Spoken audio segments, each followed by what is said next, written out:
আসসালামু আলাইকুম ওয়া রাহমাতুল্লাহি ওয়া বারাকাতুহু। মানুষের জন্য কথাটা কতটুকু সত্য, আল্লাহ রাব্বুল আলামিন এই পৃথিবীর সৃষ্টি করতো না যদি আল্লাহর হাবিবের সৃষ্টি না করতো। ইনি একজন অনেক বড় মাপের আলেম, যে ভাই এখন আমার সামনে বসা আছে, একটা সরকারি মসজিদের খতিব হিসাবে দায়িত্বে আছে। আলহামদুলিল্লাহ, ওর বাবা আগে এখানে দায়িত্বে ছিল। ভাই আমার খুব মহব্বতের অন্তরের লোক। গত 4-5 বছর আগে বাইরে দেখছিলাম, তখন আংশিক সমস্যা ছিল। শুধু নামাজ পড়তে গিয়ে ডাইন দিকে সালাম ফিরাইতো আর বাম দিকে সে সালাম ফিরাইতে গিয়ে কথা অনেক সময় পর্যন্ত আটকে থাকতো, খুব কষ্ট লাগতো। তো ওই সময় যাই হোক, আলহামদুলিল্লাহ মোটামুটি নিয়ন্ত্রণে ভালোই অবস্থায় ছিল। এতদিন পরে ভাই আসছে, আমি মনে করছি মুখে জানি কি দিছে।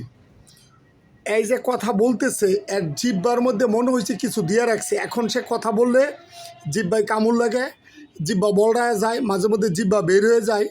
মানে আল্লাহর রাসূলরে তো ইহুদিরা ক্ষতি করছে, এটা তো 100%, 1000% সত্য। তো এইখানে ইনি একজন বড় মাপের, এত ভালো মাপের একজন লোক, অত্যন্ত ভালো মনের মানুষ। এই ভাইয়ের উপরে যে কী পরিমাণ ক্ষতি করলো আর কী পরিমাণ আক্রমণ করলো, এটা বোঝানো সম্ভব না। আল্লাহ হেফাজত করুক। তো এখন আপনি কত সুন্দরে তেলত এবং কত সুন্দরে কথা বলতো, এখন তার পুরা কথাটাই বাজে। এখন কথা বলেন দেখি কী অবস্থা। আপনি আজকে দুপুরে কি দিয়ে খাইছেন?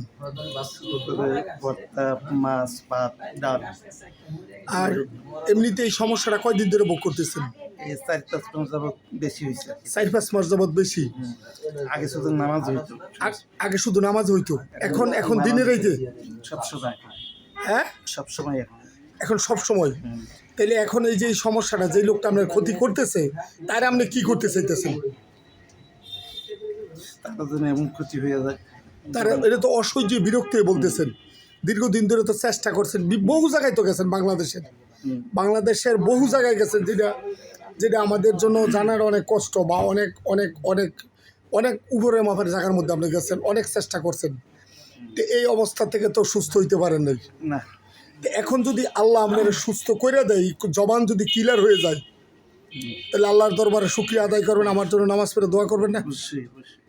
আমরা তো আমার খুব মহব্বতের লোক। আল্লাহ যদি এখন সুস্থ করে দেয়, আর যদি নামাজ পড়াইতে কোনো সমস্যা না হয়, ইমামতি করতে কোনো সমস্যা না হয়, দিন রাত 24 ঘন্টা যে সমস্যাটা ভুগতেছেন, রাত্রে ঘুম হচ্ছে না, পারিবারিকভাবে সাংসারিকভাবে আপনার বিবির সাথে বিভিন্নভাবে একটা তর্ক বিতর্ক, একটা ঝামেলা বাজায় রাখছে, এই যে ক্ষতিগুলো করছে, এটার থেকে যাই করছে তার উপর আক্রমণ যদি হয়, তার উপরেও যদি আক্রমণ হয়, তাই করছে এই জন্য তার উপরে হবে। মানে করছে বলতে, আবার যদি পুনরায় আপনার উপরে করে, তখন তার উপরে এটা লাগবে ভিড়া। এটা কি আপনি চাইতেছেন না?